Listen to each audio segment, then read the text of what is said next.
call to order the Wastewater Support Committee for June 5th, 2018. First thing is any public comments? No, okay. The approval of minutes. The May 17th was a lack of quorum, so I made the mistake of sending that out, so we have to have minutes that say we didn't have one. So we have April 30th first. Yeah, well, right, April comes before May, you're right, all right? April 30th, I wasn't here for that one, so. Madam Chair, I would move we accept the minutes of April 30th, 2018 as presented. I'll second that. Okay, all in favor? Aye. Aye. Aye. Ann, did you hear that? No. They were approving the minutes for April 30th. I vote approval. Okay. And then the May 17th minutes, which was no I quorum. vote approval as well. Does that mean she moved to approve? Let me do that since I'm here. Madam Chair, I'd move we approve the minutes of May 17, 2018 as presented, stating we had no meeting. 1, 2 seconds. Chris? I'll second that. All in favor? Aye. Aye. Aye. All right. All right, the main purpose of this meeting is going to be to discuss further topics, further projects for us to move forward in communicating with the public. So I had some things listed, and I'm sorry I don't have any copies of the agenda, but my computer was down. There are Oh. copies down back. All right, great. All right, the first thing I do want to clear up is the schedule for future meetings. Since we used to meet the first and third Tuesdays and the third Thursdays. And we're going to go to one morning and one evening. And we'd like to switch the evening meeting to the fourth Thursday because I believe most people can make that. Is that correct? Yes, for me. Sounds like it. It's fine by me. And Larry, you're our, Fourth. you're right, all right, and can you, all right, all right, Peter? Fourth Thursday? As far as I know, 6:30? yep, 6. 6, we used to make it 6. All right, so that the evening meetings will be the fourth Thursday of the month at 6 o'clock PM. Excuse me. Dan, were you available for the fourth Thursday if you were interested? Yes, I am. Evening. I'm sorry, Dan, Yeah, I mean, it's gonna be, I will make them, as you, yeah. okay, all right. And then the Monday, we're gonna stick with the 4th because the other Tuesdays, I keep saying Monday, the other Tuesdays that are available are, don't fit everybody, so can we stick with the first Tuesday First of the Tuesday. month at 8:30 in the morning? So could I just make an observation? We're going to meet the fourth Thursday, and then we're going to meet the first Tuesday. So we could end up with, We could. we meet Thursday, and then the following Monday we meet, Yeah, I did look ahead which is a little, through the rest of the year, Yeah. and I looked at them compared to the third Tuesday, the first Tuesday, and actually, for most of them, they're 2 weeks apart, just Are by they? the Okay. way the month starts. Right. But there will be certainly one or two like that, Peter, and that's going, the second Tuesday was not an option for one member. So we had to choose either the first or the third, so that will happen at some point. and it's 8:30 a.m. yes. Okay. All right, does that work for you, Bill? We're good, all right. All right, so that sets our future meetings. Okay, then, the next topic that, go ahead. Sorry, and I just want to clarify, it'll come up later, but we are still meeting on June 21st. That's the old schedule, that's the third Thursday evening, and that's because that will be the bank presentations, which were already scheduled. So after that meeting in July would be when we would go to this schedule, which would be the first Tuesday of every month in the morning and the fourth Thursday evening. And June 21st at 6 p.m., right? Correct, yes. Yeah, and we have a quorum for that night. We don't have Chris. All right, you're not going to be here. I'll be here. I'll be here for an hour. Okay, I have that's another- enough. I have a conflicting, Yeah, And what about you? I am out of town, but planning on coming down anyway, so, I will be there one way or the other. All right, so, I appreciate it, Yep. just in case something happens to somebody else, because where we have those people scheduled, we want to make sure and have a quorum. But it should be a short meeting. all right. Thank you. All right, one of the things that we are looking at doing is a step-by-step guide. And Ann Howe has started one, and I briefly had a chance to look at it. I'm thinking at this point, moving forward, we ought to redistribute that to all the members of the committee, and then really start to drill down on what we want in this.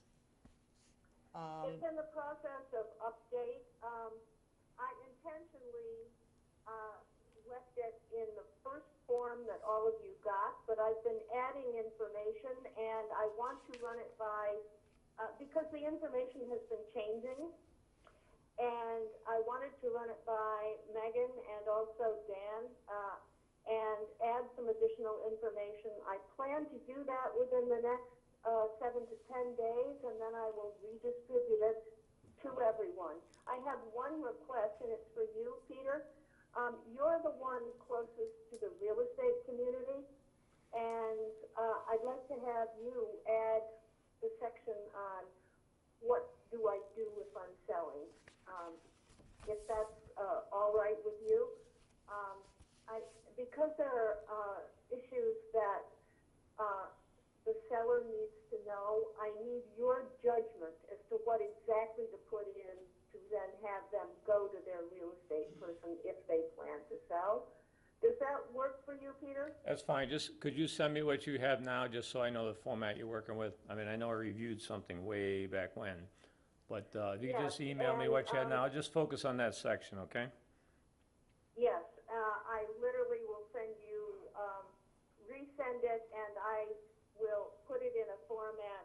I'm actually invoking editing on this, so if all of you can do that, it will automatically indicate your initials, and that will help me track this document so we don't lose control of the various versions. I think as we pass that around, I will give you more or less an actual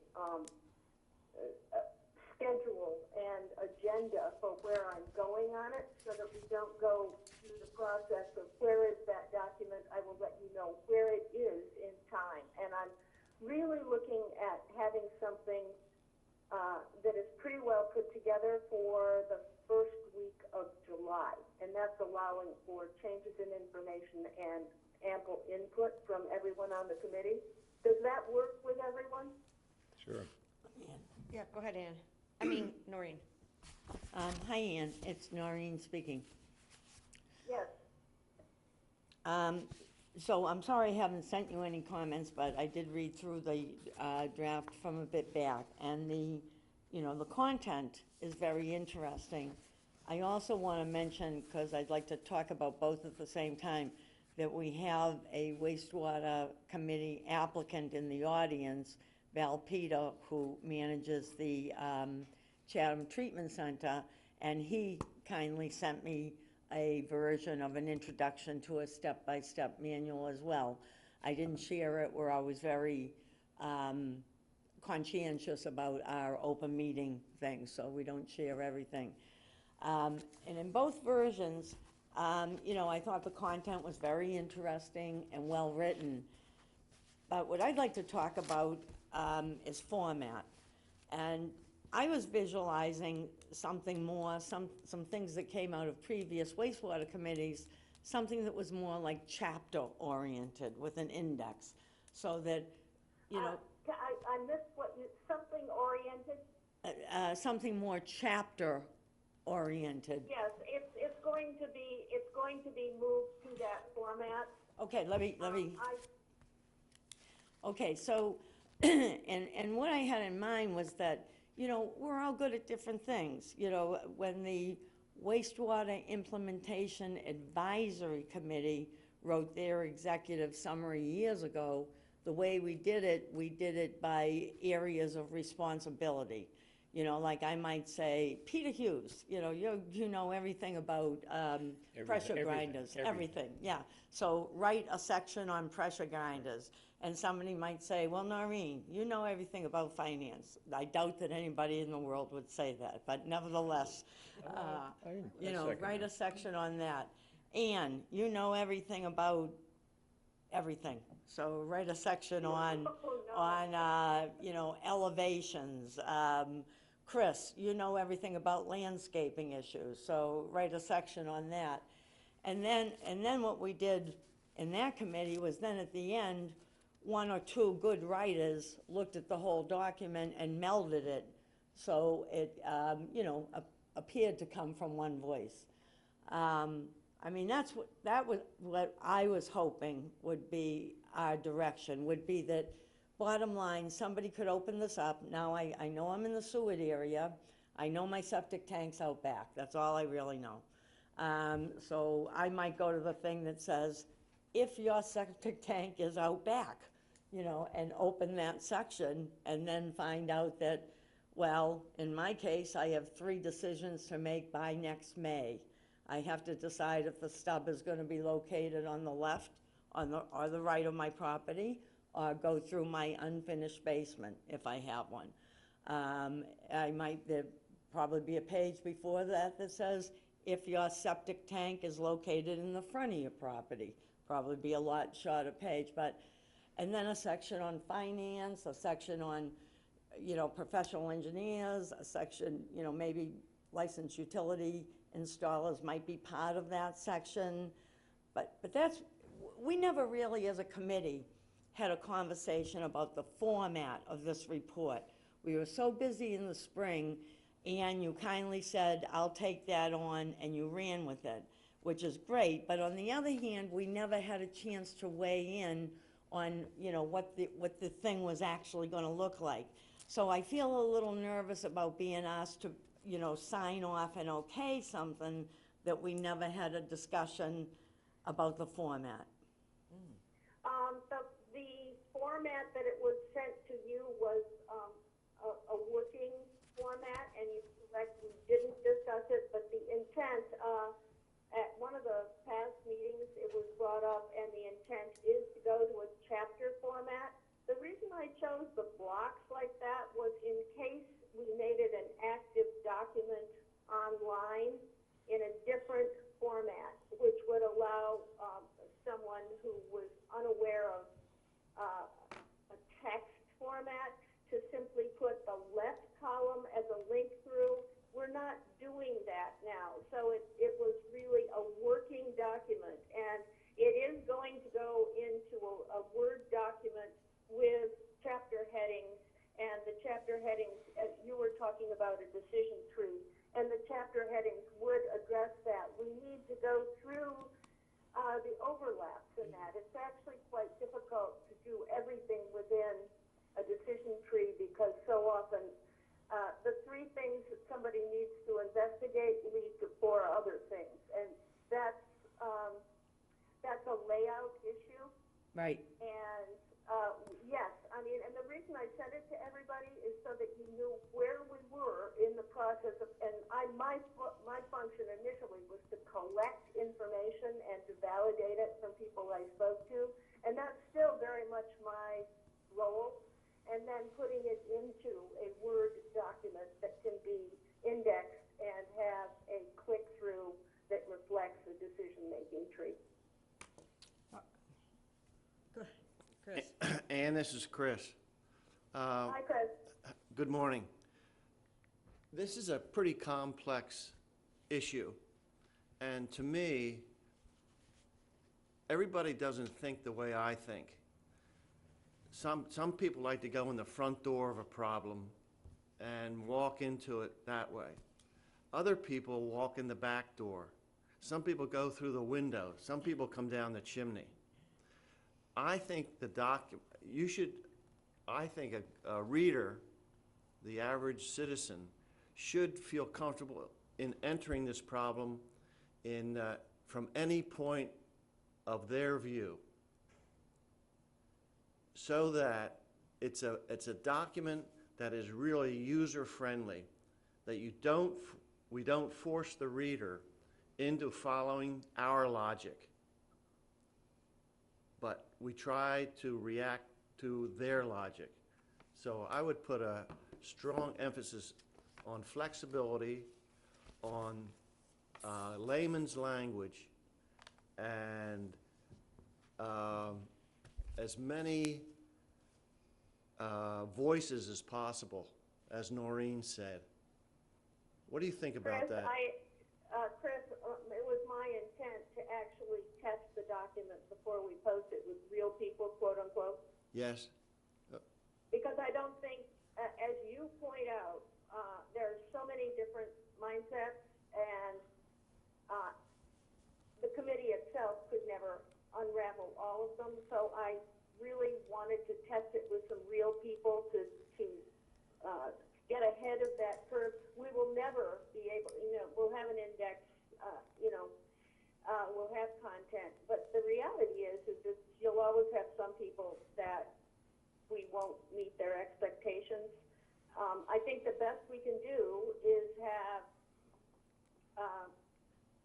essentially a toolkit, which is how we started in the first place, so that the tools are there, they can find the tools. And beyond that, that's where we put in the information that if you need help, call. That's where Dan comes in, that's where Megan comes in. Some people will get very flustered, even if it's easily accessible, and they will need some hand-holding from a real person, not a text. Excuse me. Go ahead. Noreen? I think it would help my planning and thinking if you said this may eventually go to chapters, if we discussed some of what the chapters, would be. I understand the draft is older, but, to me, this current draft, and I understand you were doing it for different reasons, and the content is wonderful. What, Noreen, why don't you create the chapter headings, and I'll reposition back into it? Well, maybe, yeah, because my problem with this right now is, to me, it reads more like a FAQ, a frequently asked question list. And so, That was the goal. That was how I set it up, because I was getting so many people who had the frequently asked questions. That's Okay. really what they wanted. all right, so you were successful. It may not be the right thing. So you were very successful in that. So I'll be happy, I was almost gonna do it last night, but I didn't wanna step on anybody's toes, because work's been put into this. But I'll create a format and a chapter list, and it's hard to run things by everybody. Maybe I'll run it by my collaborator, Peter, and see if we've captured everything, and then send it out through Sharon to the committee as a whole. And then we can plug in Ann's information. We can consult whatever staff we might need for any nitty-gritties. We don't want to get too nitty-gritty. We want them to call the professionals if they're that gritty. Yeah, I was getting actually incoming calls with people who saw my name and knew me, and they literally wanted an answer to a question or two questions or three questions, and that was, and when I did the couple presentations, a lot of people don't want to read a document. So, it's a quandary. It occurs to me that it may have to be reformatted as both a Word document that is a text with index and another document that is frequently asked questions. It may have to be both. Right. Yes, I agree. And because sometimes when a single document can't answer the need, you have to create a shortcut, and the FAQ approach is basically that. If you look at most of the professional and government sites that deal with this kind of information, they almost all do both. because a large percentage of the population has 5 frequently asked questions, and the rest of the people who are reading have the whole kit and caboodle or in-depth questions. And that seems to be how most organizations are handling the information. The short, quick reader and the in-depth full document. I think, Madam Chairman, that Noreen's on the right track to take the document. Let's try and format it in a way that we can at least agree to. I think what's key is to get people to not necessarily have to read the whole document. It's going to be some way to look up, to index things, to whether it's a glossary of terms in the back or keywords that they can then say, okay, it's in this section or that section, and certainly the table of contents, those types of things. But let's get the document to a point where we think it's to the next step, because we could go around and around here forever until we have something in our hands to say, is this what we're thinking of? And then to make improvements from there. And I think that one of our meetings, when you come out with that, Ann, and are ready for that, once you get your feedback from Noreen, I think we just schedule one of our meetings to be a workshop, if you will, to go through the document and, make our comments as we can see each other across the table and work it. Yep. And, just to give you a heads up, I'm on a rather dated version of Microsoft Word, so anything I and I'm not good. I've always had editors, so I will put the text in that format, but I may not, in fact, format it for publication that way because I'm in an older version, and I'm sure all of you know that you cannot easily index an older version into a newer version, and I may go to someone on the Well, staff. what we might do is ask Caleb to help with that. He was very good with the last. And I have the newest version, and I'm good at manipulating There it. you go. Oh, there you go. All right. Yep, and, right, I mean, that's the other reason I use the block All right. format is, in the past, I have found that as an Okay. organizational tool, but not the final presentation tool. Next time. Okay, all right.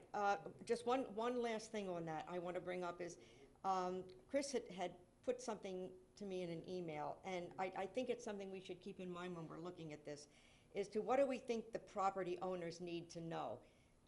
Let's try to look at it from their perspective. What are the questions that we think they need to know? And if you can get feedback from people, Larry, with your group, with Barbara's group, in fact, I can touch base with her. She has a pretty good feel of what some of the questions might be. But anyone that can reach out to somebody that, we can incorporate that. But let's try to think of what they need, because we have a pretty good handle on it. They don't. So we kind of have to look at it from their perspective. Could we spend a few minutes right now before we lose another month and discuss that? Oh, no? Okay. I think you just stick with when, where, why, and how. I Yeah. mean, that's the All right. answer, right? Yeah. I think that's for the working group, and I think it's, you can put, we can create an agenda for that working group where you Yeah. think about the questions people have already brought to you. Yes. Because you're going to be hearing from everybody's going to be hearing from a different group with different senses of urgency. Right, and then we can incorporate all of them. So we'll set up a working group meeting and try to work some of this out with any input that anybody has. All right, I'd like to move on to the next one, and since Chris Clark is here, this is good. The licensed utility installers and engineers. I understand, and I'm going to put this question to Chris Clark. I understood from the meeting that I was not able to attend that by May of next year, some of these people that are going to be sewered are going to need to know whether they want to, which way they want their pipes to come out of their house. And I think Megan had mentioned something to that effect in the Where the meeting. stub is. Where the stub is, okay? Okay, I didn't have that term, but where the stub is. So if that's the case, we've been telling the people all along that, we didn't need to know anything for 3 years, which is not the case. So if in fact these people are going to need to contact the engineers and the licensed utility installers, we're going to need at least that list for the licensed utility installers and whoever the town, I don't know how you determine which engineers are suitable to the town. If that's the way you do it, I'm not sure. So I'm asking you, one, what do we need? And it sounds like we're going to need that list for some of these people to be able to make that decision come May of 2019. We kind of need it now, frankly. Now wait, let him answer. If you don't mind, I just want to take a little bit of privilege here that I have to my right, my new assistant, so Evan Melillo is joined the team as of yesterday. He came welcome. back today, which I was thankful for. Kind of had a long, tough day yesterday.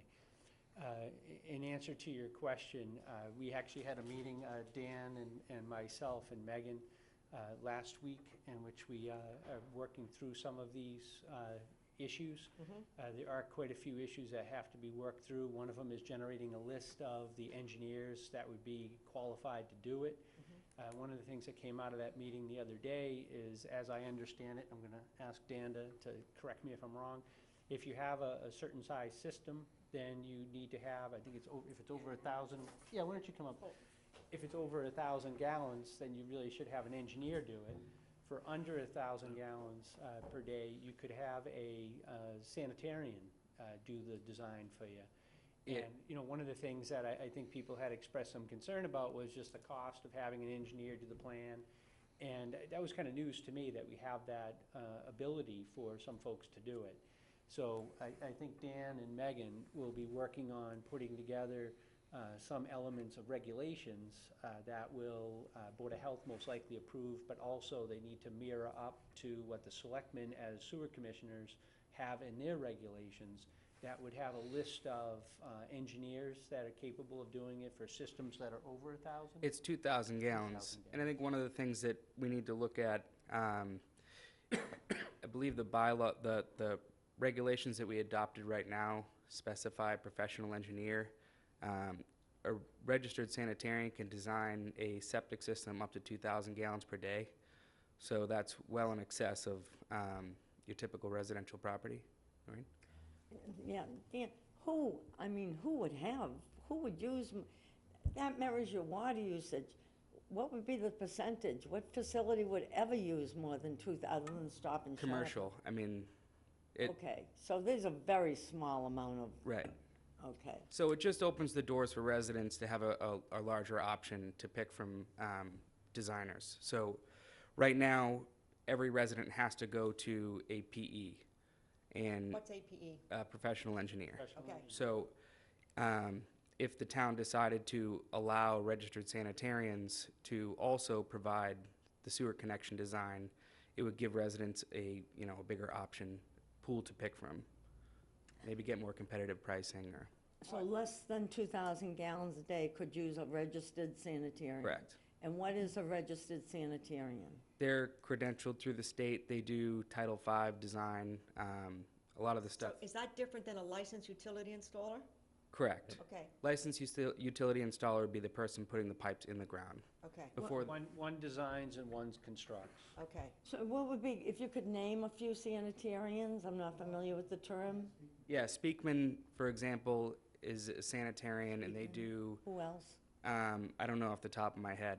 I mean, because what's funny is I can sit here and name 10 professional engineers, but I couldn't possibly name one registered sanitarian, so. There's a good amount of them, and a lot of the Title V systems are designed by registered sanitarians. And do you presume that that would be less expensive? Is that what the thing is? I haven't compared, pricing from one to the next, but I think, in my opinion, I don't know that it's fair to, cut out a credentialed group of people who is, capable of designing these systems. All right, now, I If just they're want to say capable of something. designing a small system for a septic, then why shouldn't they be able to design a sewer line going in, is All right. the thought process. Now, all this information that you just gave us is something that I think belongs in the step-by-step guide. Of course, but So, I agree. so that's the kind of information that we would need to get from Dan. I'm sorry? I said, I can follow up on that. that's the kind of information that we need to get from you that should be in that step-by-step guide. Those are some of the things that Right. people are going to need to know. I think if we're gonna go that route, we need to, work with the selectmen in addressing the specific language that calls out professional engineer. If we wanna open the door to allow registered sanitarians to do these designs as well. We're going to most likely have to modify, because I believe it does specify in the rules and regs that we adopted, professional engineer. Go ahead. Could I just ask for clarification, whether it's PE or sanitarian, they are licensed by the state, correct? Correct. So instead of the town saying, here's the list of folks who are licensed to do it, I believe that anyone who's licensed, let's pretend somebody's from Springfield, if they have the appropriate credentials, and someone asks them in this town to design their septic system, they could do that. I agree, and that's And so why we I'm- shouldn't interfere with we should not be interfering or trying to interfere with the private sector, quite Right. frankly. Right. Okay, so I understand in the licensed utility installer, those are folks that have to meet local requirements. Correct.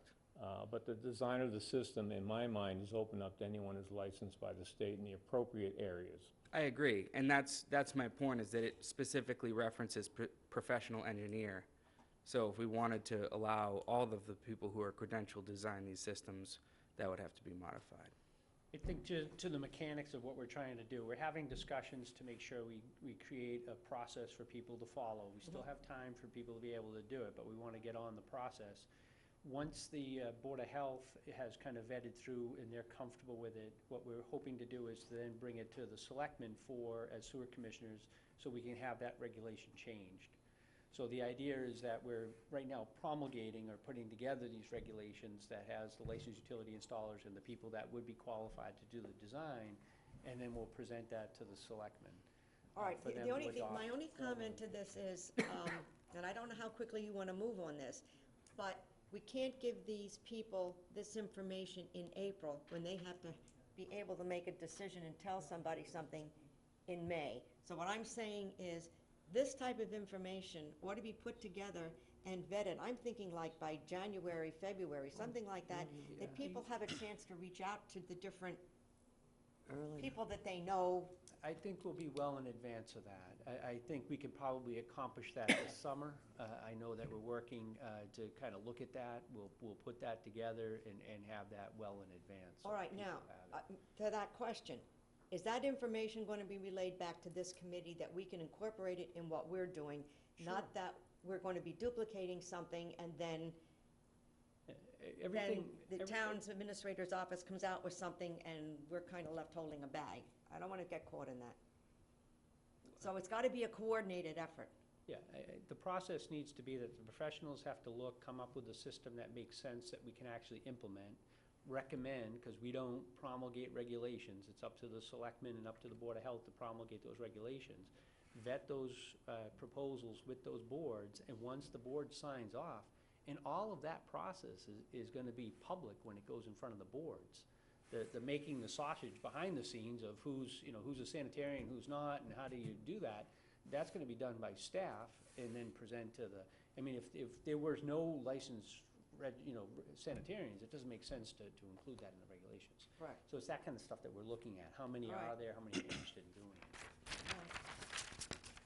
Can I throw in a comment there? One of the reasons I'm leaning toward having both a document and a Q&A is the Q&A can be more flexible. My concern is that if we have a Word document that has some changes internally, that we don't want to make a Word document the Bible for this. We want to make it a guide, but the Q&A may be as a duplicate source of information, may be able to accommodate changes over time. All right, that's But something, we can discuss that. yeah. We can well, discuss that at the planning group. Right, okay. Peter, Madam Chair, what I recommend is, because we're gonna run into a number of these things, but I think over the next month, we should develop what I would just call an action item list, and we should maintain that list. And at least once a month, when Chris is here, whoever else we need to be here, we go through and we status what those things are. So that's an that excellent idea. Agreed. we keep track of it, and then, Chris and his team, everybody else knows that we're looking at these issues, we have certain expectations. And you can even put, expected dates to complete and that kind of thing if All right. you want to, but, All right, and I like that maybe, idea. maybe they just get, the sheet attached to the minutes that has the action item list, and we just keep updating that list as we see, All as right. it's appropriate. All right, I like that idea. Madam Alright. Chairman, Val. Val Peter, East Harwich. Great idea. see a couple of roadblocks. The intermunicipal agreement between Chatham and Harwich may play a factor in that decision as to whether or not you can use registered sanitarian as opposed to a PE. Chatham requires PE. As I understand it, the rules and regs Harwich's have to mirror Chatham's or be more stringent. So before you run too far down the road, you need to just get confirmation that there isn't any kind of conflict. That whole idea, which is a great idea, could be thrown out the window, all right? I think it's a great idea as far as the document and public outreach. I think it's a great idea. I would keep it in layman's terms. Don't leave it up to the residents to design or be a part of the design of the sewer, their stub. They don't know. You know, the people that are in this profession review the plans, know what has to be installed. I think more of a document that Dan and I were just talking about maybe is, and I'm just thinking out loud, is first question, are you going to be hooked up, ordered to hook up? Yes. Okay, is it going to be, you know, next step, engaging the services of a engineer, whatever it may be? Yes, okay. From there, is it going to be gravity? Is it going to be low pressure? And then just keep going down and answering the questions, all right? If it's going to be this way, then you need to go this way, and kind of help guide the homeowner, not to make as much of a decision, but just to educate them as to what is next. What decisions they need to make. What decisions that they need to make, what they can anticipate as far as expense. Gravity's cheaper, in most cases, gravity's cheaper than like a low-pressure pump. You know, you have and the ongoing expenses of a low-pressure pump as opposed to gravity, depending on the depth of the sewer, of course. There's factors. But, you know, we've run into a situation where we've had people come and present a design that conflicted with the rules and the regs. And that's where a professional engineer, or, you know, if we go down the road of registered sanitarian, can help out and help educate people. So, but first thing first, need to make sure that it doesn't, this decision doesn't conflict, I'm sorry, I keep hitting this thing, doesn't conflict with the IMA. That's a, you know, an Right. agreement. On to that, Dan, can you check to that? You will check into that. We have meetings with Chatham on about a monthly basis, and we have different topics where we do coordination. So once we get draft regulations a little bit closer, we'll have those discussions But with the Chatham. IMA already exists. Correct. Right, but for instance, where we're gonna make a deviation from, they have registered engineer, PE in their regulation. If we wanna have a sanitarian, then we need to kind of say to them what we're interested in making alterations to their regulation, and then see if they have any heartburn with that. They have in their regulation, as a for instance, that they have in the regulation that you have to hook up within a year. And what Chatham has found in their experience is that they don't have enough installers, and they can't get people hooked up in a year, so they're gonna make an amendment or recommend an amendment to go to 2 years. So it is a fluid document. I mean, a lot of this stuff is gonna have some fluidity to it. So we will have those discussions. We already have discussions with Chatham on, I believe, a monthly basis to make sure we stay in touch with each other. So we will explore those with them. All right, all right. But I am gonna ask Dan to follow up on it and get back to us, so that we have a point person that I'm saying is going to get back to this committee, so that we're not left out of the loop. Okay, and you, Sharon, you know that I've already had a meeting with Dan, and it was my plan to follow up. I know, Ann, but what we're saying is that if we're going to put together a list of action items, it's nice to know who we're going to expect to get what information from, and that's what I was doing there with Dan. That doesn't mean I you, understand. I was adding to your knowledge, that's all. yeah, all right. Okay, and I think with Chris, what I'm going to ask you is, you said that the Board of Health, and somebody else was going to have to look into certain policies as far as the engineers. I didn't follow all of that, so. The Board of Health actually governs under Title V, and under the IMA, I believe it is kind of left to the Board of Health to make a determination about how people hook up and when people hook up. So in order to accomplish that, we could do a bylaw, which I would not recommend. That's too cumbersome. You had to go to town meeting to make changes. The other way to do it, which is perfectly allowable under Mass General Law, is to have the Board of Health promulgate regulations. So what the Board of Health will do is promulgate regulations. All right. And they'll promulgate those regulations in coordination with how Chatham does things, and then we have to have those drafted and then have the Board of Health go through them and make sure they're comfortable with them. All right, now, and how long does that take? And the reason I'm gonna bring this up is because somebody on the board had brought to my attention a short while ago that some of the people at the Board of Health weren't aware of some of the things they needed to do. So my question is, does the Board of Health know that this is what they're looking at and that we need these in a certain time frame? Yeah, well, I think the Board of Health now is much more up to speed on some of the items that we have to get accomplished. All right. We are still building something that is new to the community, and we are working our way through that. All right. I don't remember Megan's timeline. She did indicate in one of our meetings, I think she was thinking 3 or 4 months is what she had as kind of a timeline to kind of get some of these regulations through the Board of Health, which would bring us into the fall of this year. All right, so, Yeah, Megan mentioned that when she presented to us. I remember her comments on the Title V, that it was a work in progress and that she was working on it. So she at least knew about that aspect of it. all right, all right. As far as these licensed utility installers, that's also the That will be part of the same Board of same Health. effort, yes. All right. They have to be done in unison, so the Board of Health has to obviously buy in, because they would most likely do the vetting on the process to have these people be approved. But the selectmen and their regulations are the sewer commissioners, and we need to make sure that the selectmen are comfortable with those actions as well. All right. Sharon? No, anyway, just one question. So should you be the point person on this, or should Megan? Well, I've been showing up to most of your meetings. Okay. So either I'll be here, or I'll have Dan or Megan here. All right. Probably Megan will do the detail work when we get to that stage. All right. Who is that? I can't identify. Chris the Clark. voice- It was the Chris voice. Clark. Okay, thank you. Okay, go ahead, Noreen. Okay. I just want to say that this important data should not slow us down in terms of the creation of a step-by-step guide. In my mind, we go right ahead, we prepare the information. If we were to be done with that section today, and it was the section on licensed utility installers, we would simply have a description of the process and then a blank.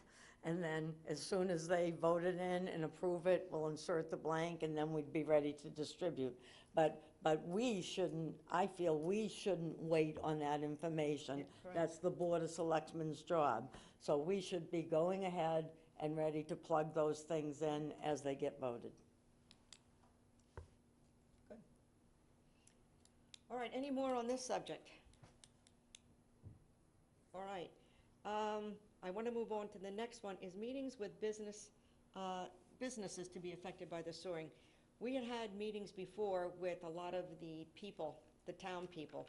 I don't know how much outreach has been done with the businesses.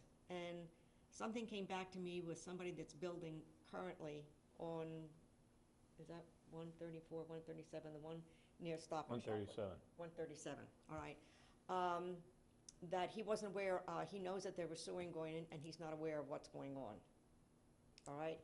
And so my thought to that is maybe we need to be having some sort of meetings with the business people versus the town people to let them know what's coming up, and I see Dan's. Yeah, if I may, just a side note, while I haven't participated actively reaching out to businesses. The water department's typically the first person to see any septic plans going in. So what I do is verify the location of the septic system as compared to the water service to make sure we have the appropriate separation. And in that review, if there's anything that is in the East Harwich area, I always notify whoever's coming in, the applicant or engineer, that the town is going to be sewering East Harwich. If they're in that first phase, I let them know that that's coming down the line within the next year or so, and that the Board of Health is working on allowing, if it's a replacing of a failed system, that they're going to work on a case-by-case basis to allow people to limp that system along, or if it's new construction, that this is coming, so it could be a consideration whether to move forward or not. talking a $20,000 septic system that if they wait, a year or so, they wouldn't have to install. So I have been notifying everybody that comes in the door in these areas in East Harwich. So Okay. So those are the new people who come in the door talking about septics. What about the repairs as existing well. businesses? Well, it's anyone, so any work that's being done on a septic system. Right, but what if I wasn't having any work done, I'm a business Right. and I was not having any work done? I'm just, as a Okay. for instance, for, the people who are coming in, who are doing work, but. I think, for instance, if you look at the 400 East Plaza there, they have their own little treatment facility, right? As I understand it, when we went through the discussions leading up to a town meeting, that when the sewer comes by, that system will in essence be abandoned and they have to hook up to the system, except for the fact they're gonna still deal with grease traps and that kind of stuff. But they will be required to do that. So one of the questions is, when do you start talking to that individual or that company or a corporation, whatever, to say, okay, 3 years from now, here's what's gonna happen. And while I said we haven't been actively pursuing outreach, in the field, we have been discussing internally about, reaching out to Stop and Shop and those businesses as well in-house. So it is on our mind as well. Chris? Yeah, I do think, maybe just to provide a little overview, I don't know if I'm formally on your agenda for an overview or not, but, and it gets a little bit to the specific question.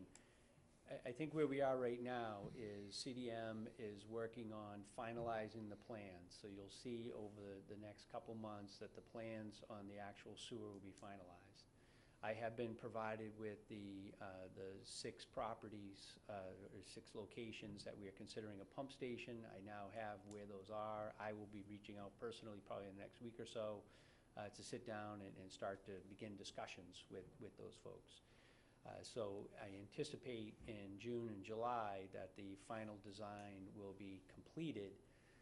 Some of the final design, we had a meeting last week in which we're meeting with Chatham to decide, okay, on Queen Anne Road as a for instance, if Chatham puts in a sewer on their side, then the homes from Harwich, because Harwich is literally on one side of the street and Chatham's on the other. So who's gonna hook up who? So those are the decisions that are being made by the engineers on both sides. So those decisions are ongoing for how the system will be designed. So once we get to kind of more of a final design, our next real strategic target is going to be in October. In October, we will apply for the SRF, the State Revolving Loan Fund grant, loan funds to commence doing the work. In order to be eligible for that, there's certain criteria that we have to have. A certain level of design has to be complete, so we'll have that. We will also, once the design plans are done, that will give us the ability to apply to conservation and the other regulatory bodies to start to commence doing the work. SRF in October does also rely upon that the town has ownership or is working towards ownership of the elements of the system. So 8 miles of pipe, 6 pump stations, and there are 2 what I would call cross-country runs that are part of the system. 2 of the cross-country runs, one is at 400 East, which is exactly to your point, Peter, and then the other is at Stop and Shop. We're trying to avoid having to chop up the intersection of 137 and 39. So there are a few cross-country runs. I have already met with the town attorney. I think the vast majority of roads are public ways, so they will go and they have to certify that a public way gives us the ability to go in and do work on it in the installation of the sewer. And there are, I think it's 13 or 14 private ways that they are going to start doing, or they're already started to do, legwork to see on those private ways if they have a water easement. Does the water easement, sometimes they do them a generic utility easement, does that give us the ability to go in and do that? So we have to have kind of at least that process underway, which it is, for SRF purposes to make sure that we have the ability to fund the project. So we are kind of guiding towards October to be able to do the submission for SRF and to also get in front of the regulators to get approvals so we can build the system out. So October is our next big deadline. One thing that you will see, probably more quicker if you would, is that we need to do land use regulations, have to also be adopted. That is part of the SRF requirement, that you can't build any more or promote development above and beyond what you currently have. That was already included in the material, that was part of the selectmen's regulations. We do have to adopt these land use regulations. So we are in the process of doing that. One thing that was a side result of town meeting is in those land use regulations, we had alluded to the layout of changing the charter, so that way the selectmen acting as sewer commissioners would design the system and then turn the system over to a water wastewater commission. Because that didn't get acted on at town meeting, we now have to go back and make sure we cover those territories, and Dan and I had this conversation the other day to make sure that we bring people on board. That is a charter change that will take 2 years to accomplish, because you have to go to town meeting, number one, and then the way the town uses the process here for any charter changes, then you have to put it on the election ballot. So that is something that needs to be done. That's relevant to the land use, because we need to know at what stage is it selectmen's jurisdiction and at what stage does it transfer over to water and wastewater. So those are a few of kind of the immediate steps in my mind that we have that we're working on, and certainly on the licensed utility installer and these other regulations, we can work on those simultaneously with the idea of having things in better place for October of this year. Noreen, Val? go ahead. Val Peter, East Harwich resident. It's been my experience that with Chatham, the more communication, the better. Just repeat, repeat, repeat. Feed everyone as much information as to the progress and the goals, so that it doesn't become a surprise. So, you know, fill them in on schedules. The mile, you know, the large schedules, the mile markers, and just keep repeating it. And then that's one of the things we had to do in Chatham, is just tell people over and over and over again. Not a whole lot of people, at least I believe, not a whole lot of people are going to the website in Harwich for the wastewater. I think there's some, but I think a lot of people are missing out on a lot of valuable information because they choose not to go to that website where there's a ton of information. It's a great website. So it's up to us, or the committee, to continue the public outreach over and over again. That's why I think not only on the website, but I think we need sit-down group meetings, and that's where I was going to with the businesses. You know, and even have Chris there, or somebody there that can say, this is where we're at, this is what we're working towards, not waiting till, all right, now it's finished. Let them know what we're working on, when we expect it to be done, so that they have some idea in their minds how to think about what they need to do. I do think, and to that point, I agree 100%. And, you know, I think that we sent out a letter to kind of alert people that town meeting's coming up, and that, you know, we were successful at town meeting, we were very successful at the ballot box. And I actually think in this case, we probably should do a letter, now that we know definitively who is in, send a letter and let them know we have been successful, and that what the timeline is. We could probably use some of the literature that's already been generated to kind of send them, but I think it would be very helpful to people that they know, yes, this is now a go, and what we had asked you before was a possibility, now it is going to be a pending reality. Yeah. And I think that may be a good step. The second one was, we had talked about doing some informal meetings with people, maybe pick neighborhoods, have them come in, meet Dan, meet Megan, kind of go through the process, maybe even see about providing a list or having some folks that are engineers or installers, at least put them in the same room together, so if people wanted to collaborate, so a neighborhood could get together and do, you know, 10 hookups instead of one, you know, each. So those are the type things that I think we should be working on next to kind of line up to commence the education. But I think the fact that we were successful doesn't mean the education stops. I think, in fact, we need to kind of say to people where we are a go. Larry?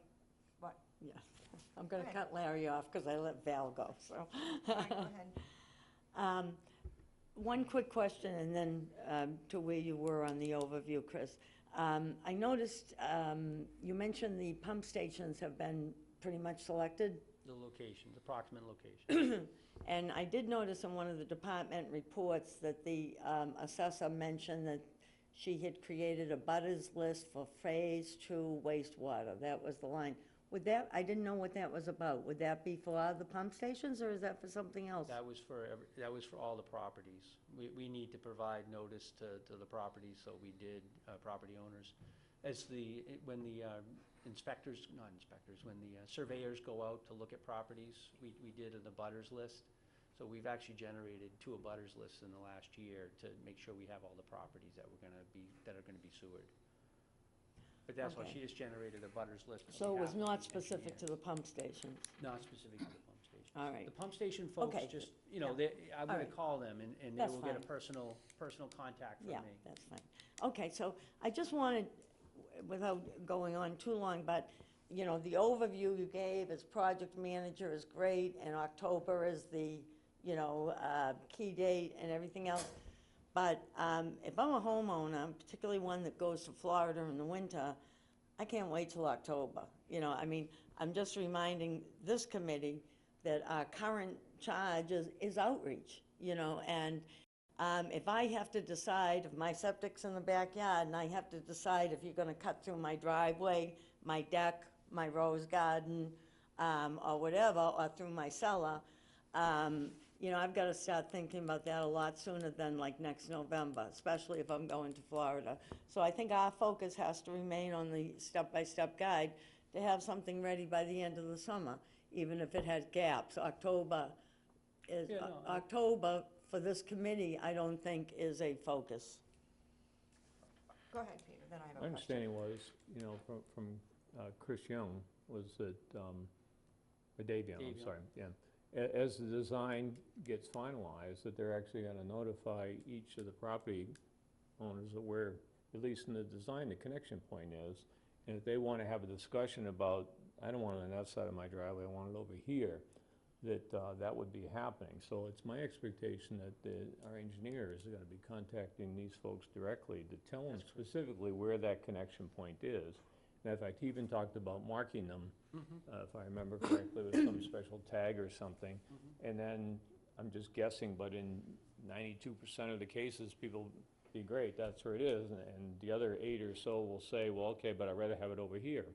And then they would have the discussion, certainly before the design is, you know, absolutely cast in concrete, if you will, that, okay, there's some relief there, or there's a good reason to put it here, et cetera. Pete, I don't find that much different than what I said.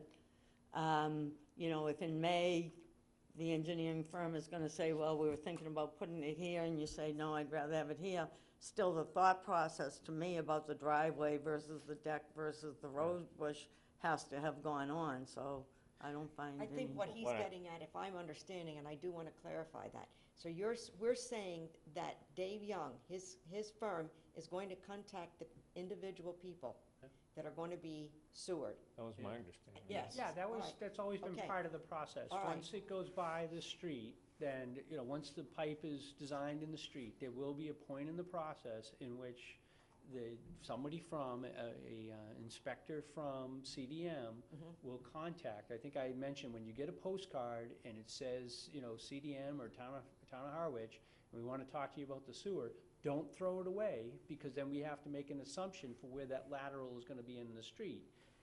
Arrange to meet with the person and go through what your options are, because the inspector that will be calling you, that will be making that appointment, will be very knowledgeable about where the pipe is going to be in the street and where that lateral can go.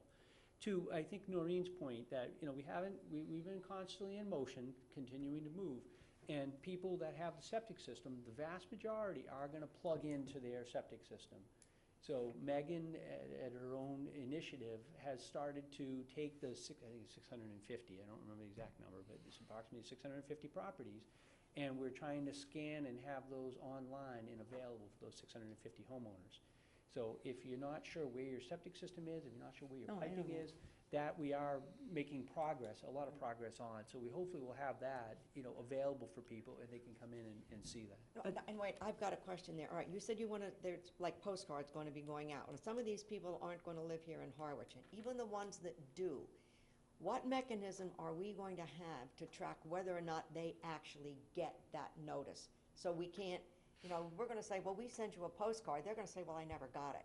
And nobody contacted me. So what I'm saying is these are major changes that these people are going to have to make.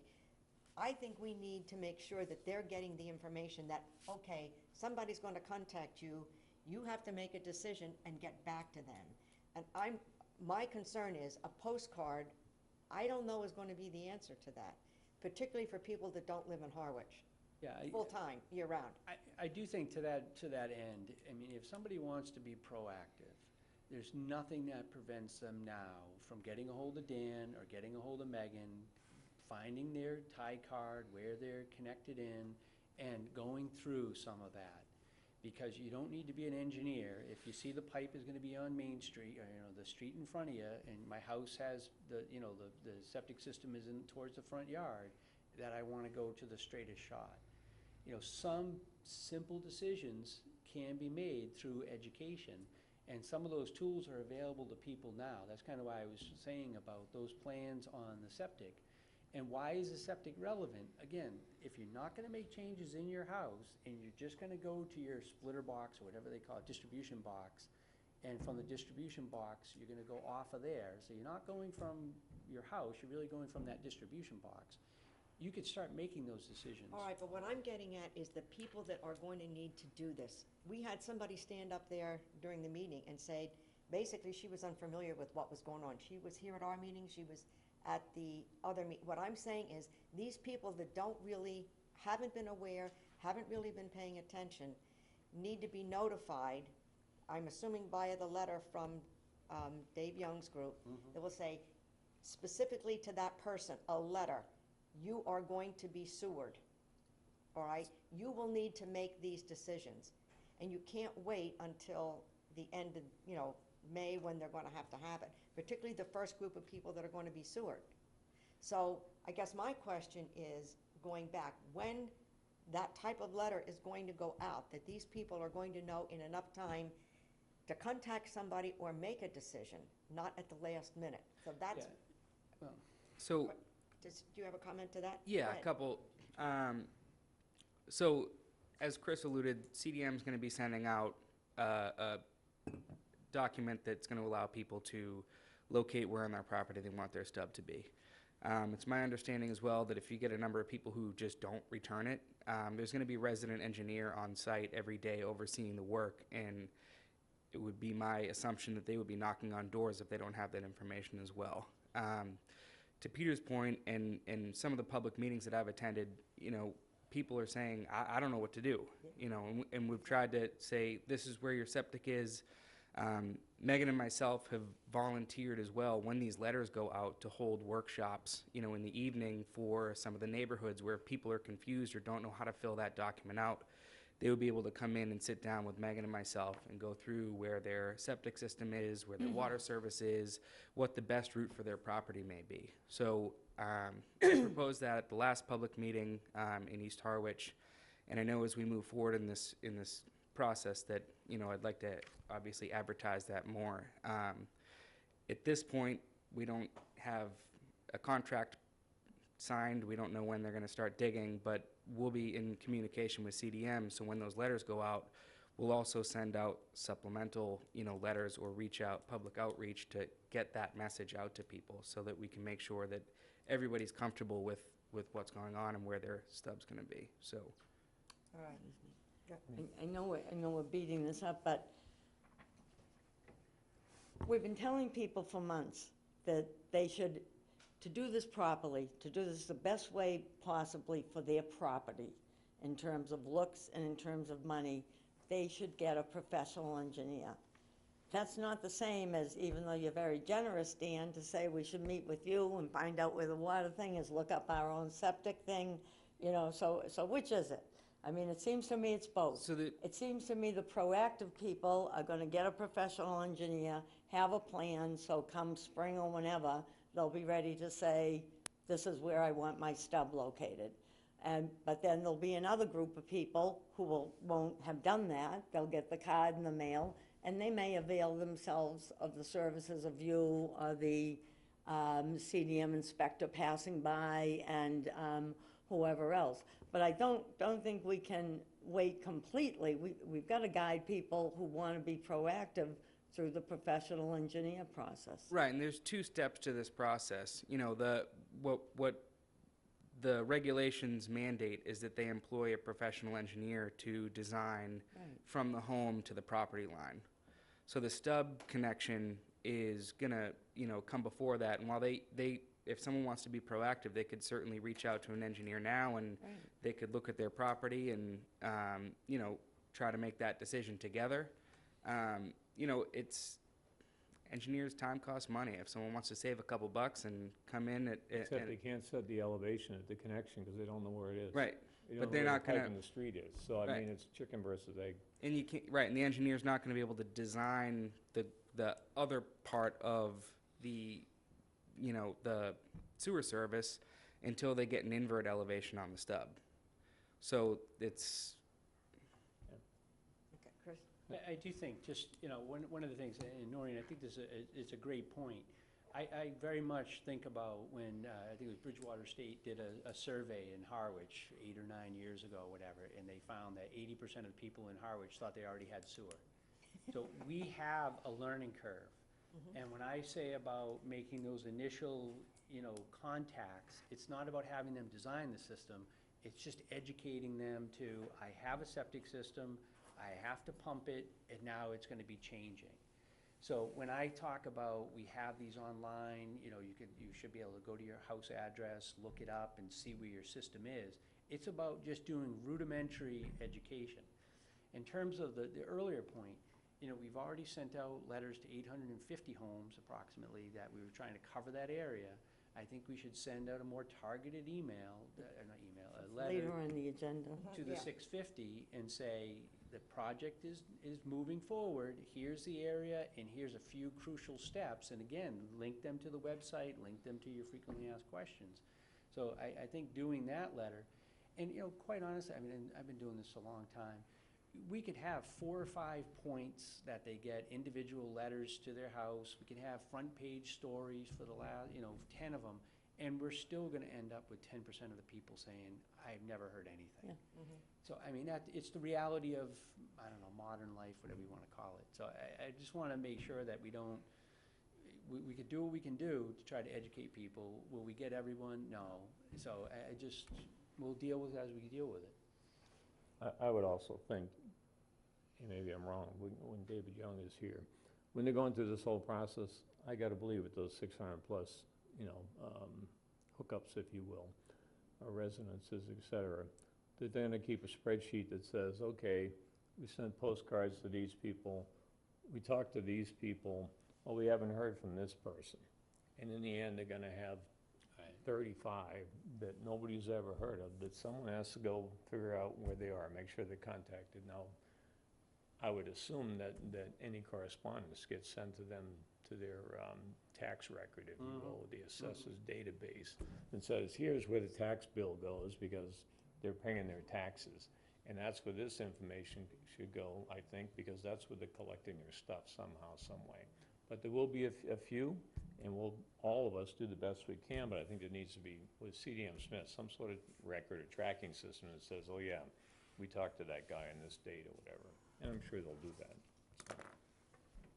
If I recall, we actually discussed at a prior meeting that if there are going to be community workshops for those in a specific area, that we discussed just putting out a few signs on the corner that alert people to that, because there are people who have cut their landlines, who use a work cell. There are people who have an out-of-state address that the tax goes to. There's just so many things that a sign on a corner reaches a whole subset of people who may not be informed. So I'm just throwing that concept out. It's not, I mean, we don't have to do something elaborate, just post something on the polls and right next to where the lost cat announcement is. Okay. Noreen, did you want to say something? No. Oh, all right. All right, any further discussion on the businesses? So you guys are, Dan, you people are looking at contacting the businesses, is that correct? Is that something you want this committee to take part in, to do any, or are you going to do this? Because I'm not clear, all right, Larry, as to Well, who's going I'm to do coming this? back after being cut off, but I would like to see, or at least suggest, that you have two groups here that's mentioned in your agenda, the business owners and the developers. Yes, I think it'd be very appropriate to invite them into one of your meetings, each group at a time. yeah, Even if all the facts aren't there, to be sure they have an opportunity to express their concerns and get their input specifically. And that would, independent of what else goes on with letters and stuff, they should be, Right. they warrant a focus as well. okay, along with that, then we need the names and addresses of those businesses that are going to be affected. I was told that if I write to Ann Stidel, she can give me through the business registration process I think A Chris list. mentioned that last time, a but list of the businesses, and then I can select the ones that are in the target area and make a list? Yeah, it wouldn't be, we don't issue business certificates out of our office, it's actually done by the town clerk, but the property owners, we have we already have the abutters list. Just tell me how to do it, Yep. tell me how to identify the businesses. Actually, we could start with Ann and just ask her to get the abutters list that we have for the sewer project. We have all 650 that How are would I know identified. if it's a business or a residence with a strange name? It depends on what they have on the property record card. So So- if it's John Smith who has a sole proprietorship, we're probably not gonna know that. If it's, But isn't there Corporate LLC. like a fee every year that you pay as a business in town? we can ask the town clerk does that. We can ask her to cross-reference the abutters list and see who she has as certified businesses. Or just give me the list of everybody Okay, in the yeah, if you don't town, mind and then doing it, that would be- I'll pull out the ones that yeah, are, that was my point. We do give licenses to all the businesses, so they're at least in hard copy, if not in some database, so yeah. they're. If you give me the whole they're list, I'll available. pull them out. I think a starting The point, whole list with their addresses, don't make me go to the Yeah, field no, cards. no, no. We could, We'll we get- could, we'll get the Chris, we abutters can list get, for we can get a list if we go back and look at agenda, Board of Selectmen's minutes, because those are given to us periodically when they file, so. a starting point for this, I think, is invite Cindy Williams in from the Chamber of Commerce and get her suggestion as to how, I think at one time we were going to do a presentation in one of the chamber meetings, but something Right. happened or something Right. came up.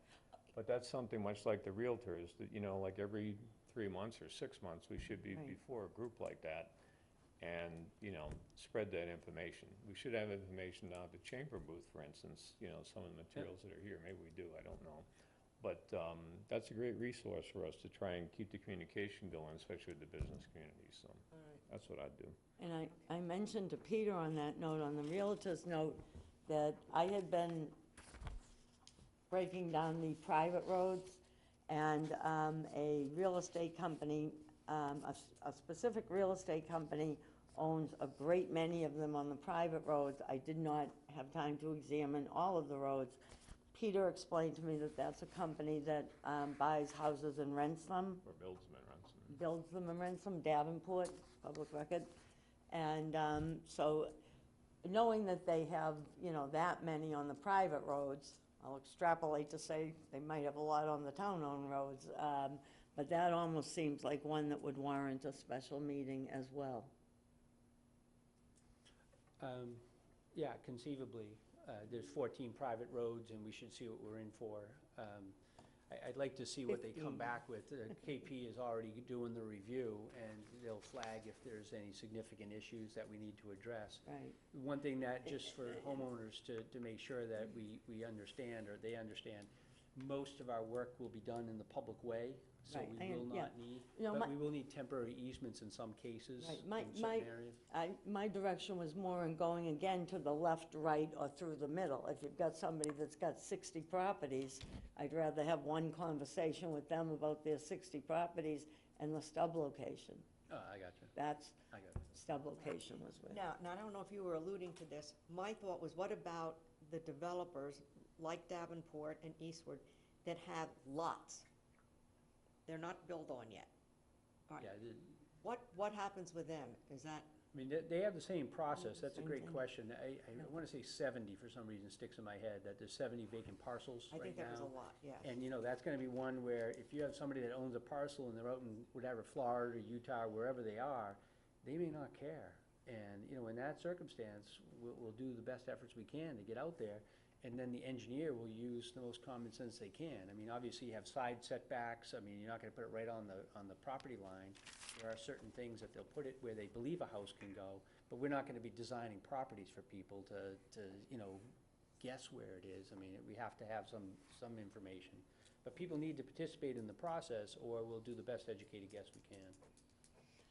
All right, anything further on that? And I think we've covered the businesses, the developers, and the realtors on this discussion, is that correct? Well, except that I think Peter makes a good point. Maybe we should plan to have Cindy Williams in at one of our earliest possible summer meetings. Yeah, all right. Segue from there. I do Yeah. think on the Realtor question, you know, one of the things that I think we need to make sure that we're pretty careful with is as people transfer these properties, and so someone has their home, they're gonna sell it, that the Realtors, you know, need to know that they need to inform the new person that, yes, I'm on the sewer, and yes, I'm gonna be, you know, on the hook for this obligation, because that information now is known. We know the properties and any properties that come up. And I don't know if there's a time to kind of have a session with the Realtors and bring the Realtors in. We've done this for a seller to show them how a seller works and have a discussion, or go to one of their monthly meetings and have a discussion that, you know, they have a disclosure rule that they're supposed to follow, Right. and they're supposed to know The, that, so. Just so you know, in Harwich, the realtors meet once a week. So the Okay. house tour, basically. So when I went, I don't know, 6, 7 weeks ago, it was for the house tour. They advertised the fact I was gonna be there, so it was like 35 people there and gave it lots of information. And by the way, I've had many follow-up calls saying, can I get more of those brochures and that kind of stuff, so. Okay. All right, the actual list of homes or, yeah, I'm gonna say homes, or I guess lots that are gonna be sewered. Uh-huh. Can we provide that information to the realtors so that if the house is being bought or sold? Part of We that have document. a bunch of The street extra list is on downstairs, that, so. well, Yep. but on that But phase that's a 2. street list, but that doesn't We have the necessarily, listing of the properties and the map, so we can provide both, and we have extra copies. that would be something I think the realtors, is that the, That's all done. all right, so that they could use that. So Yeah, they it- would know exactly which houses. Then I guess the following question might be, you need to dig down some more and get to the folks who are attorneys in town who deal with real estate transactions, and whether or not they're the ones that should That's really be, as part of, say, a purchase and sales agreement. You know, we're not in the legal aspect of this, but, you know, Yeah. should they be aware so that they can notify, or at least bring up the topic with people that, hey, do you know this is happening? Is Or did that the realtor something tell that you that? I was gonna say, is that something that the realtor would do with the people? They should. I mean, you know, if a realtor knows, for instance, someone was killed in a house, they should tell them, you know, someone died in this house 20 minutes ago for some reason. You know, they need to Okay. disclose those kinds of things. So All right, it- okay. you know, and the realtors, when I met with them, were, you know, they were all very enthusiastic about it, and just want to make sure they know to notify people. Yeah, And plus, we've already voted now, so they should absolutely be Yeah. disclosing. Well, the other problem you yeah. have, though, is, you know, just like the licensed engineers, someone who's licensed to sell real estate in the state of Massachusetts could be from Springfield selling to someone who's in That's Harwich, true, and yeah. how do they know? Right. You know, and how do you reach out to them? I mean, it's, you know, it gets to be almost impossible, so. true. But they will know to transfer a property, right now, they have to satisfy Title V. And if someone runs up against having to either do repairs or, you know, a replacement system, it starts to look like a big dollar. And to do that, someone has to inspect the system, a licensed person inspects it, someone typically who's licensed has to design the fix, if you will, and it's a minor fix. And so they would be aware that, hey, this sewer is coming, well, they should be aware, so. All right. All right, so the last thing that I have here on our topic is the letters update, and I think you alluded to that, with the people that are definitely on that list, that we had the names and addresses. Is the town going to do that? Do you want us to do that, so it's clear? I'm happy to do it jointly. I think last time when we did the letter, you guys composed it, and then well, I think you guys stuffed them and did the mailing. But we could certainly work again and coordinate that. I gotta tell you right out straight, Chris. Yeah. I don't wanna send a message anymore with us attaching labels to the corner. I want normal envelopes with an imprinted return address. And I think it sends a bad message to send out a document like that. And then we would actually have the name and address of the people. So those, I guess, would have to be labels. Right. That would be the label. I'm just You had asking. labels last time, but you didn't have No, return the labels? return address we also put on, it looked very have them ordered. amateurish. Yeah, I can have them order those, It's about, what, $9 for a box of 500? I would guess. Go ahead. Madam Chairman, I'd like to put up for discussion a sample letter that this committee could give at least a preliminary look at, All if you right. don't mind. All right. And, Maybe we could run to the copier for the audience? yeah, Uh, I've got, How many do you have? I just have 4 there. I would also ask that whatever we do only on one side, because it was a great idea of Peter's to use both sides, but since we were using low-cost paper, it bled through, and it did not look good. And we should start to look more professional. I think a lot of the ideas, Madam Chairman, that were presented here, especially from Val and Dan, I put myself in the position of someone who knows very little about the wastewater issue. And I felt that after the town meeting and the town vote, we had a kind of a hot audience. We had tremendous support. But since that time, things have cooled down.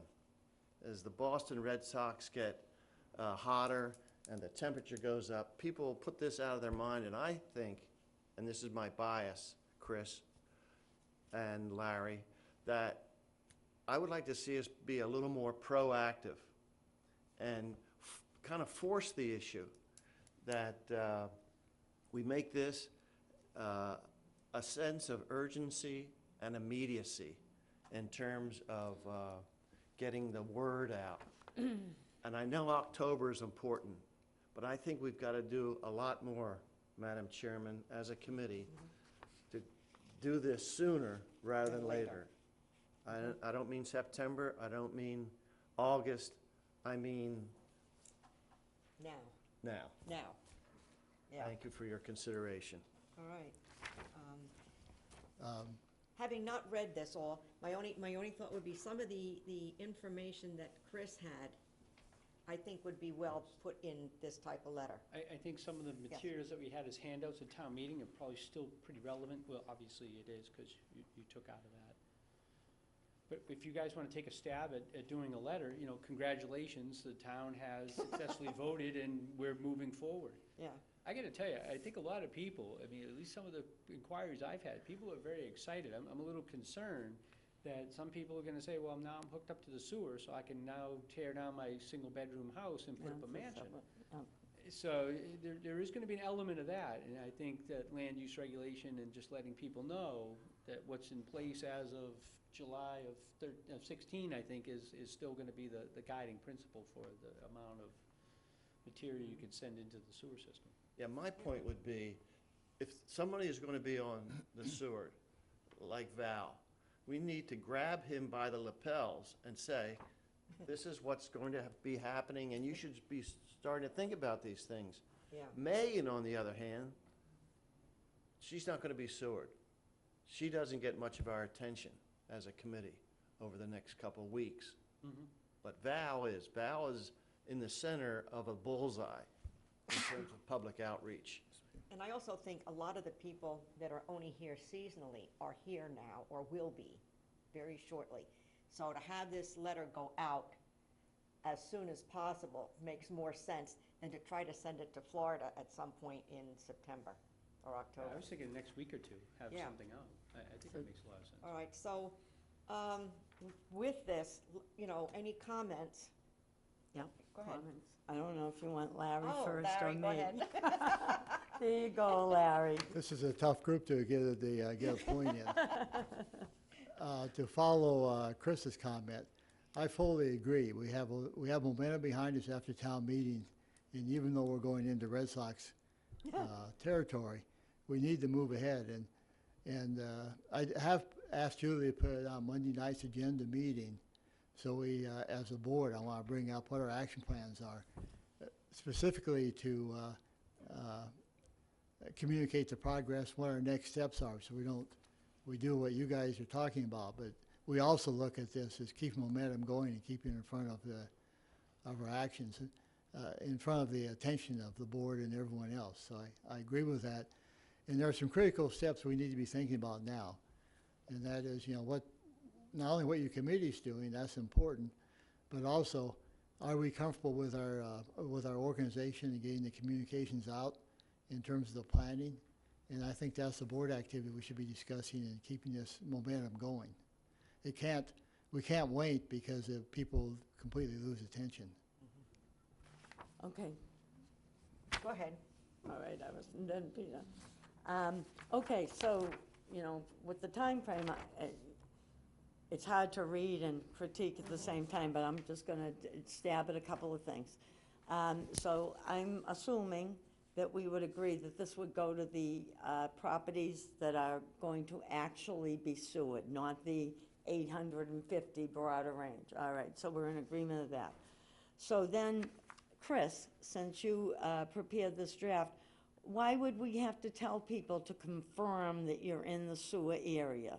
These are only going to the people that are going to be sewered. And we can change, I Yeah, think no, what I'm- he's Just a getting draft. at, that It's this just is a a draft. Okay, This- all right. All right. We can okay, modify this. Okay.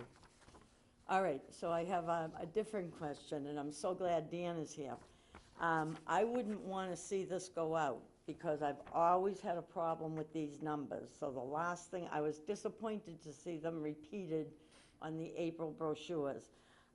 This says that the sewer cost, typical from Chatham, water use is 70,000 gallons a year. I don't believe that the average water use in the East Harwich area is 70,000 gallons a year. I would like Dan to prove me wrong, because I'm sure if you take the total water use in Harwich or the total water use on Cape Cod and you divide it by people, I'm sure you can get to 70,000 somehow. But I'm also sure that our water superintendent has specific knowledge of those 650 homes and could come up with a far better average, a true average of that area. And I'm gonna bet it's gonna be a lot less than 70,000.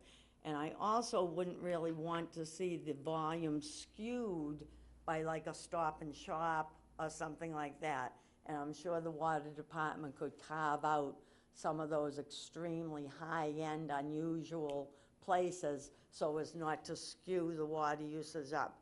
Because if we're gonna be now we're telling the real people who have voted that we're really gonna sewer. These were great numbers in 2012, when we first wrote them down on a piece of paper 6 years ago. But we need to get closer to a real number now. So that would be one thing I would say. I'm not sure about the $7,000 figure being accurate anymore. I think somebody has to talk about that.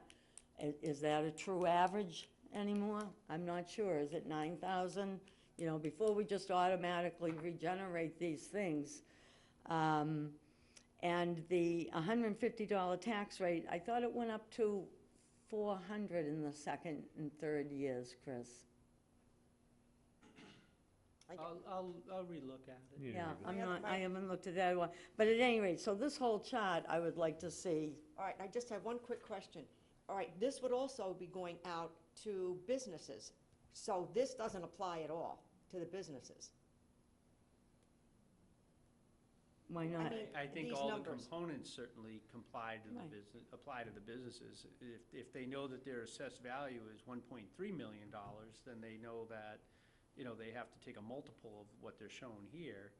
I think So you're saying that, the connection, the connection to a business, like Stop and Shop, or, 400 East, yeah, it is going to be $675? no. No, that's what I'm saying is, so if we put numbers like this in here, this is more to homeowners versus businesses, am I correct? You could have a residential side Yeah, and we could do business a, side. if, I mean, I would guess it would be fairly similar, just kind of. Then what I would do, I No wouldn't do more it two that way. sides. No, what I would do is then, we want a list of the businesses and a list of the homes, and we do a separate one for businesses versus homes. I think maybe to get away from being too specific, just alerting people that, the sewer going in the street is gonna have a tax impact. If you wanna find your tax impact, go to the Yeah. tax calculator. I would agree, I like The that. connection cost is gonna depend upon what you wanna do, what you have to replace. And, I think we get out of the range business, and just let people know, these are the critical steps that you need to know what is coming Coming up. next. I would need to agree, plan with that. because I think this information is available in all our handouts. So to duplicate what's in our handouts in here, I don't know is, Can I have a follow-up then? If we're going to eliminate that thing, which is probably a good idea, I would just ask if Dan would look into my question, because I've been asking it for 6 years, Dan, so, all right, thank and you. then Peter. And I have to Okay. leave in 2 minutes, so Okay, if go I ahead. could, please, Yes, give me Go a ahead. chance. This is the wrong figure. We're talking about connection. It should be the connection diagrams, not what's shown there as to how things flow into the system. Yeah. And We've focused all our attention this morning, I had to leave, I'm sorry, Go ahead. on what we're doing about East Harwich. We have some other responsibilities we need to not lose track of, okay? We're responsible for watching over the water sampling program going on in the town. So there'll be some numbers at some point in time. What's going on with Muddy Creek? Has it been any better or worse? What else is going on in town? We also voted at town meeting to do some corrective action at Hinckley's Pond. We need to understand what the schedule and the plan is to do that. We can't lose focus of that. And there's one where we need to identify who lives around the pond and let them know what the heck is going on. So we have the same issue there, okay? The Colebrook Project is also funded. I suggest this committee at some point in time needs to take a field trip and walk that project with the appropriate people. The conservation people, with Chris, blah, we'll get our boots on. We need to walk that and understand what it is and where it's going and what its schedule is. So with that, that's all I have to say, and I'll see you at the next meeting. Great, thank you. See us on the 21st. It is. Yes, I'll be there. okay. Don't forget what time it is. Somebody up. Thank you. I just want, before he runs away, I think the letter's a great idea, but I think we're making it a basic mistake. About half of the people who live in Harwich, in East Harwich or the town of Harwich, don't live here all the time. Yeah. I can guarantee they don't know the name of the town administrator. They probably don't know where the hell this building is. So what you do, when you do this, you have to say, you can use the government website, you put a parenthesis and you put the website in. When you say town administrator, put the name, telephone number, and the address in. And I think you have to step back from the position of being people who know the town and make believe that you've never been here before and provide the information. And yes, it's going to be redundant to half of the people, but most of the people just around where I live just don't know even where this building is Yeah, or the community center. So, excuse me. all right, thank you. Yeah, I would agree. I think that kind of information needs to be put in the letter as well, so that they would know exactly who to contact and how to get in contact with them, and that I would So assume. just on the letter, I mean, do you wanna, are you gonna appoint somebody to kind of work on a draft? I mean, I just wanna make sure we're doing things in coordination, so. Thank you. All right, so do we want to put it together, some sort of a draft? You want to get back? I And would then- love to. I am booked with company until next Monday, so that's a problem. All right, I can start working on this. I can send it, all right, I don't know if I can do that. Can I send it? You know, Yeah, you can- you get into a little bit of an issue of, probably you're doing deliberations outside of a Yeah. meeting, which is you're not supposed to do. But if someone were to volunteer to work with administration, Okay. to put together a draft, and you All right. guys are comfortable with that. All right. Last time, you guys drafted the letter, and Yeah. we just coordinated the distribution of it. So All right. I'm fine with that. I think having a layperson do it makes a lot of sense. All right, all right, But I'd pick one just to avoid the deliberations. all right. Do you want me to do that since you're busy? I wish I didn't have company coming tomorrow, but I do, Yeah, and. all right. We can do it on Right. Monday. I mean, I don't, Yeah. How about if I work on this over the next couple of days, Okay. all right? And then, can I send it to the well, what you committee could for do, comment? just as a suggestion, so we keep to the right side of open meeting law. Yeah, okay, If you were to draft something and then send it to me, okay, and then if Noreen wanted to come in next week and sit down and revise it, I'm not a public body, I'm an Right. individual, so, when you send things to me, that we could kind of work on that, and then we could book a time for next Monday or Tuesday, Noreen, if you're good with that, Yeah. to go All right. over it. all right. Well, and you would be available Monday as well. I mean, It's the 11th. The 11th. I wouldn't mind drafting a letter either, yeah, sure. okay, I wouldn't mind working on a draft this week and emailing it to Chris you can send it to whoever needs to see it. It sounds like a volunteer to me. Yeah, Yeah. I'll take care of the letter. Megan can join All us right. and do that. Sure, I All can right, certainly then do that. you're going to do it. I will draft the letter and we can get it over to, I just want to make sure that a member of the committee, Mm. I've been being criticized for doing things unilaterally. I'm not doing things unilaterally, I'm getting things done and trying to relay information as I go. That to me is a different animal. But if someone would be willing to come and just sit down, the three of us, and just go Mhm. All right. through and finalize it, so Sure. that way the committee input is been heard. All right. okay. So Okay. I just want to understand the change. So Megan has graciously volunteered to draft a letter. She's going to get it to Chris. Chris is going to, The three of us, or two Okay. of you, will come in and we'll schedule something for Monday or Tuesday and Okay. go over the draft and Sure. finalize it, and then we'll put together the list to send it out. okay, but I can never do things cold. Would we see the draft in advance? can I send it to one individual board Yeah. member?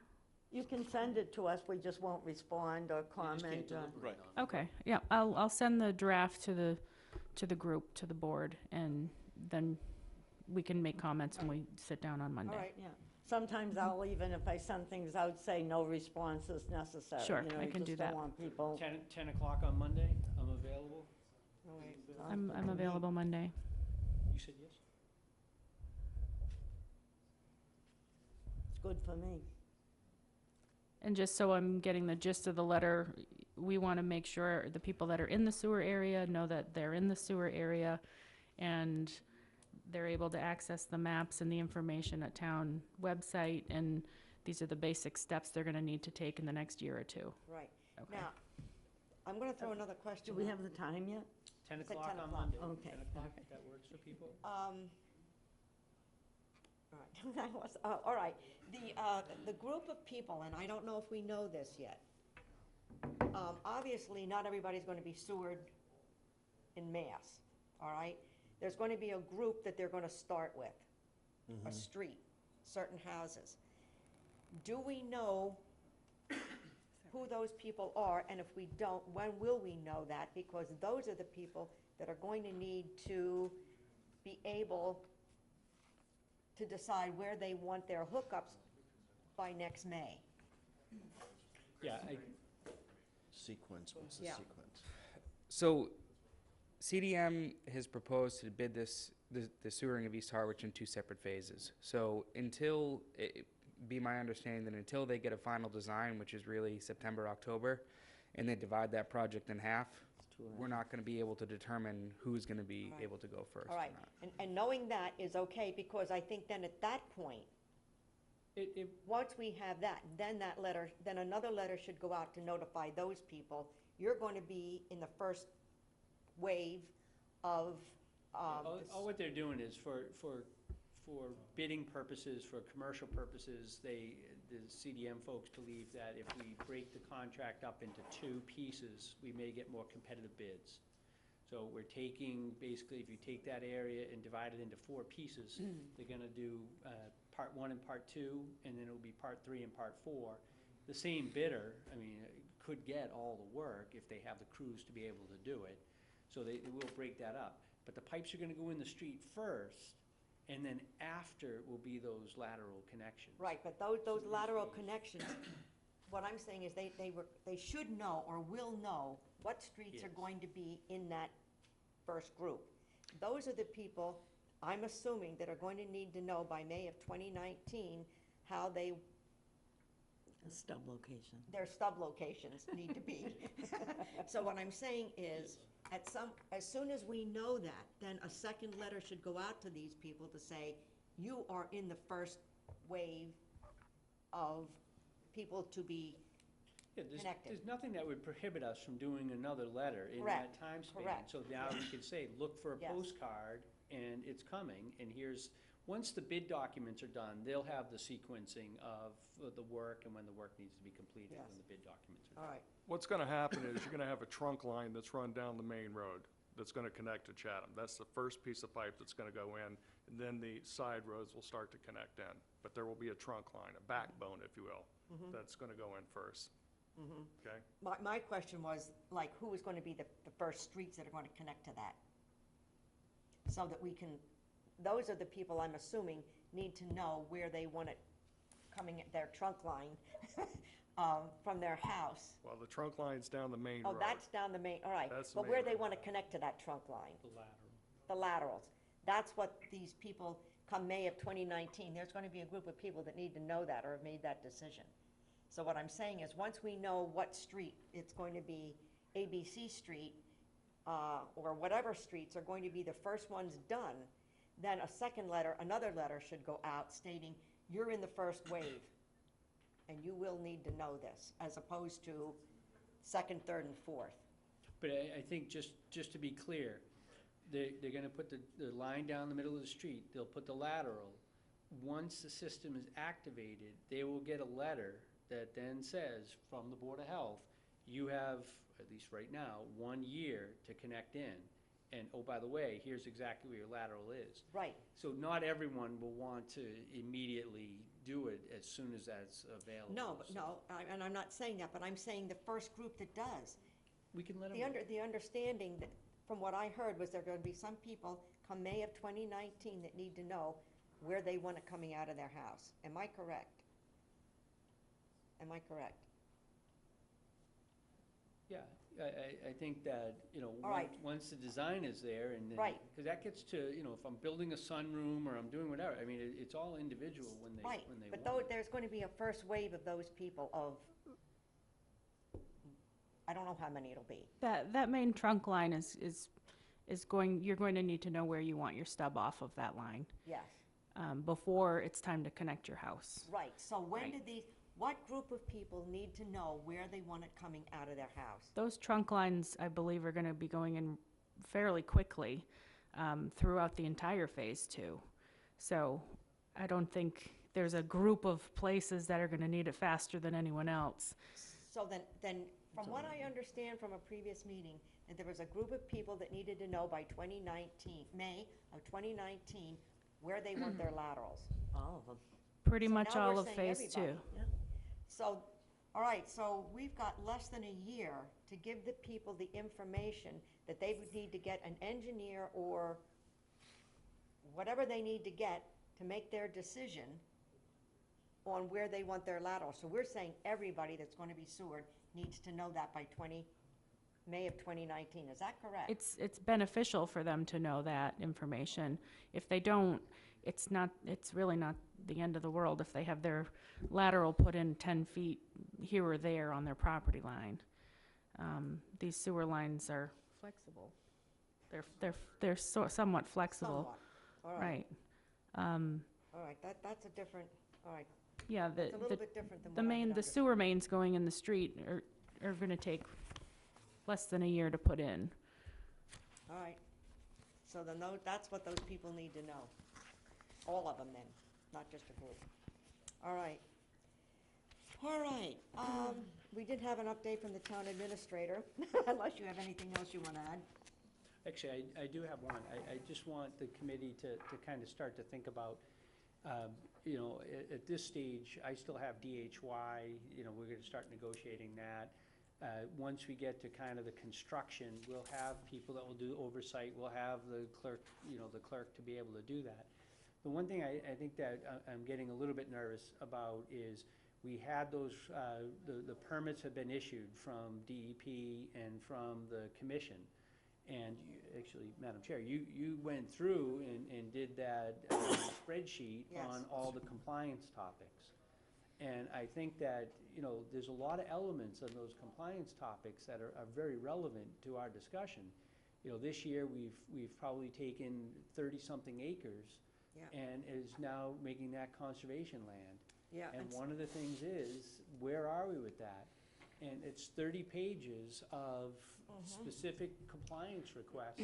And organizationally, I mean, I've already had this discussion with Dan, organizationally, we need to start to collect that. Yes. So we know, I've also had a discussion with Megan about the fertilizer regulation, you know, so All right, we let me- all are right. looking at those pieces.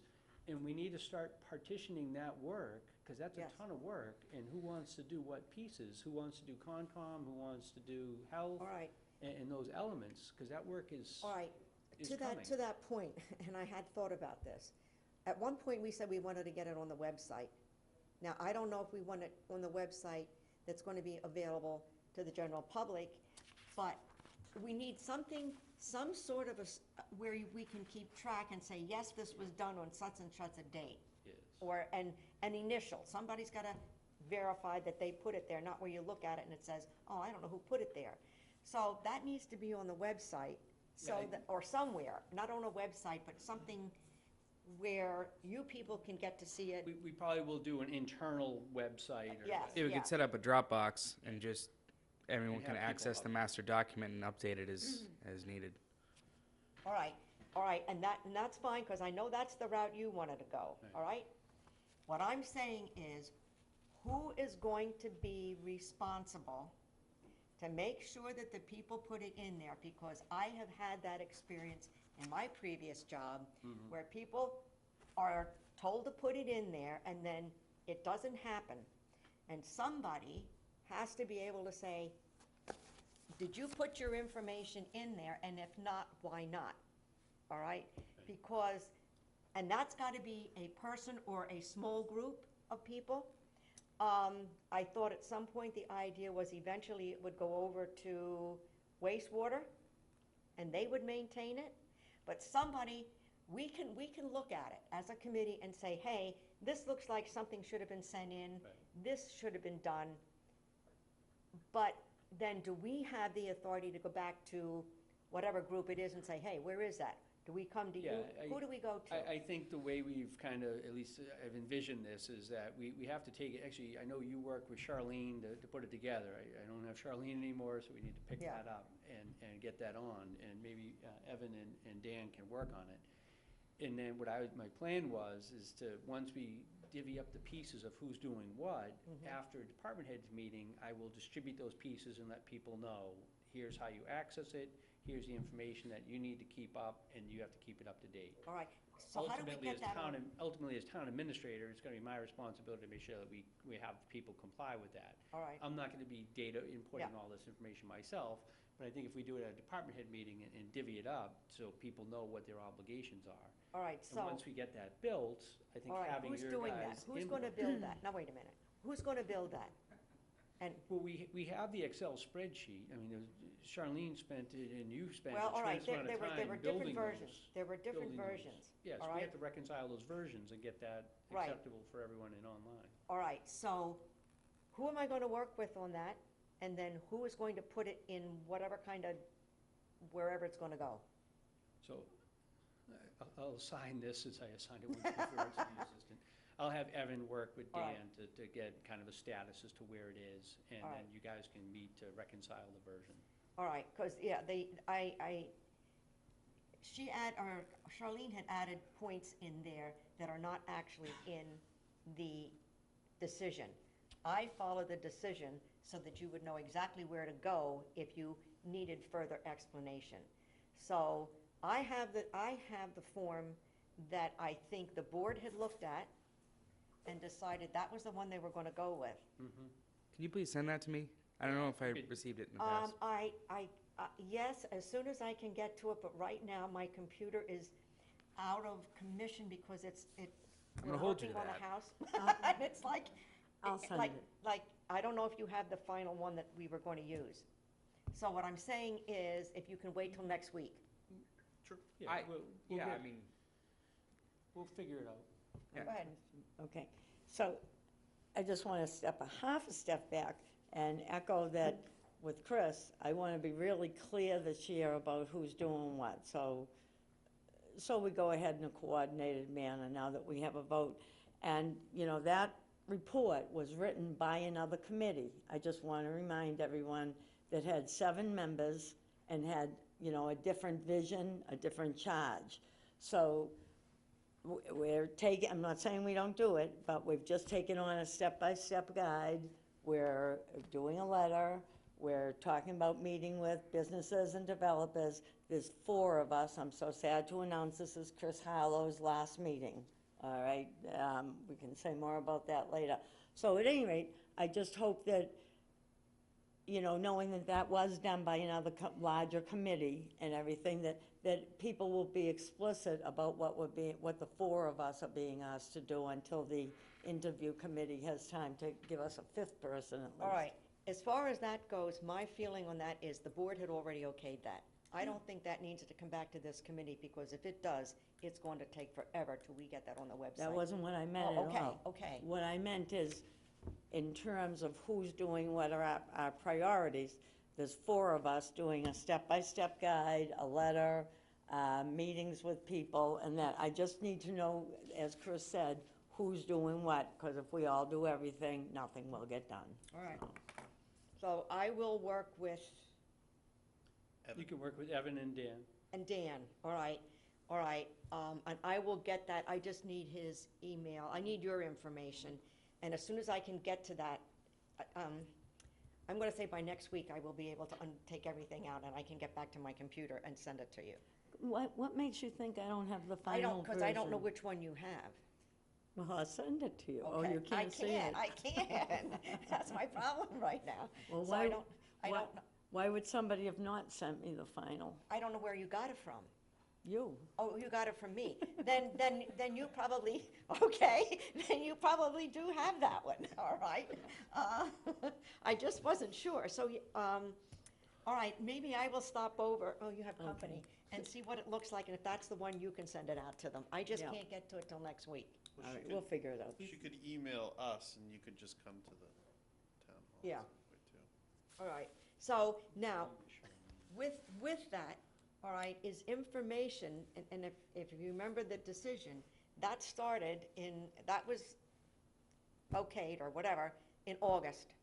From that point on, you're talking about like some of the stuff from conservation, some of that stuff, we need to know what was done from that date on to this point. That information should have been going to the commission, Cape Cod Commission. I think, and they forwarded on to the state. But they wanted to know what permits, and this is just a tiny bit. They wanted to know the permits, both residential and commercial, and then the land use, or the land that was put aside for conservation, so that it was neutral. So, I don't know who will get that information from that date to this, but that's something that is going to be needed. Yeah, anything with like a conservation restriction, it has to go through town meeting, and our conservation agent or conservation director can go through and identify. And that. identify which one, so. That's all, but we just need to get people working on it, because we have annual reports that we have to submit, or once every 5 years reports, to let people know what the status is Yes. as to where we are. All right, so And- I will work with the 2 of them on that. Also, remember, this committee was awarded the honor of being able to have some ex officio members too. So with a project like this, if we needed to adopt a couple extra people to help with a specific thing like that, you know, how, as long as we coordinate it that way, that would be great. Okay.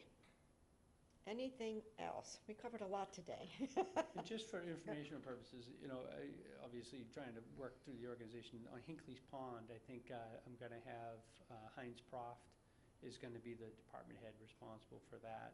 Colebrook, I think I will continue to keep that myself. At some point, I want to invest myself for some of these things, but I will keep that, but just for the two that Peter had alluded to. All right, Heinz, you said is. He's gonna do Hinckley's Hinckley, Pond, and the you were doing RFP for Colebrook. that, and I will continue to do Colebrook. All right. And then I think Heinz also does the testing for Muddy Creek? Yes. The other one that is relevant is really the Pleasant Bay Alliance and the work that they're doing, and Heinz is on that. Actually, Larry's on that too, so. All right. This is kind of off of what we covered, but since it's brought up with Pleasant Bay, we have a section in our, on our website with Pleasant Bay. And I think there was the IMA and an MOA? Yes, those things were approved. We have those documents down in the office, so Or- if you wanna. If we have them electronically, Caleb, Maybe Caleb can ask Ann or Sandy to. and then that would go under Pleasant Bay, and Yep. he's really good at knowing where everything was, because he really helped me with it. So he knows exactly where it's gonna go in there. Yeah, no, that'd be great. That's a great idea, because All right. that is now finalized. All right. Okay, anything else? Yes. Okay, oh, go ahead. No, Oh, would you? all right, then the next thing is the next meeting, and I just want to reiterate that is June 24th. That's a Okay. Thursday evening. Excuse me. 21st. What did I Excuse me. say? Yeah. Okay, so, I will mention under correspondence and announcements and the next meeting that this will be the meeting, we have, three local banks that have premises in Harwich. 3 of the 4 have decided to come and give presentations. So on June 21st, they will come and give brief presentations on what loan products they, might have available for people seeking funding for hooking up. They would be Cape Cod 5, TD Bank North, and Citizens Bank. So since people wouldn't actually be borrowing, for like 3 years, they can't really get into the nitty-gritty of obviously what an interest rate would be or things like that. So these will be, I'll be communicating with these 3 banks, and they'll be giving 10 to 12-minute presentations, and it's really more in a format of contact, so that when people do want to use them, both the bank would know who they were when they come in and say, I need to hook up a septic system, and vice versa. They would, have some good contact sheets and information. Is that a morning meeting or an afternoon? That was, it's in the evening, it's 6 PM. 6 PM, oh, thank you. All right, that's the 21st, that'll be our last third Thursday meeting. And quite honestly, I don't expect, a giant audience. This would be more of a reference tool. People tend to watch those things on TV, if they want to look at something. But again, it's really more of an introduction, because who can tell what loan products would be available 3 years from now? But just something to get the community aware of the local banks that are out there. So that we had promised to do, and that will be on June 21st at 6 PM here, and that will be the topic. All right. Are we finished? Anybody make a motion to? Well, I will ask one question. So our next meeting after this with our new schedule will be on July 3rd, which is fine by me. I'm just mentioning it for people who are doing barbecues, but Selectmen did vote their summer schedule. Yeah, and I don't Can't remember what we're meeting and not meeting. I can't either. We're not doing July 1st? not doing July 1st. I didn't think. No. All right, well, we'll have to decide whether we want to meet on July 3rd. Oh, I'm If not- sorry, I guess it's July 2nd. I'm sorry, July 2nd. Oh, no, no. Wait a minute. Tuesday is the 4th is a Wednesday. The third, right, wrong month, sorry. All right, so it would have been the 3rd would be our meeting. Now, Our first Tuesday. first, all right, do we want to do that? Or, because if not, then we're down to the... I'm fine with it. Are you fine, Ann? I'm fine with that. I don't want to be anywhere near a road on that day. So you said you could meet, is that what you're saying? Yes. I will be in Harwich, and we'll be driving on local streets Okay, to all that right. meeting, if July you'd like to 2nd. have it. All right, so, and you're good for the 3rd? Yes. I'm good for the 3rd. All right, so at least we have 3. So the Right. next meeting, other than the June 21st, our other meeting will be July 3rd Right. at 8:30 in the morning. All right. Which I should be here on time. My daughter will be out of school, so I'll be here. All right, is that it? Okay, do we have a motion? I make a motion to adjourn. Second.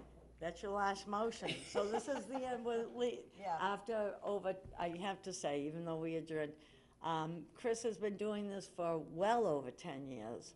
And I have had the pleasure of serving with Chris on several different committees and in various capacities. And I'm so disappointed that he has finally decided to have a life and move on. But I have asked Chris to stay in the loop so that we can use him for neighborhood meetings. He's a good speaker, he's good with the people, and he will be kind of an unofficial ex officio member. Okay, All right. thank you. Thank you All right, for your thank you. time, Chris. Thanks, Chris.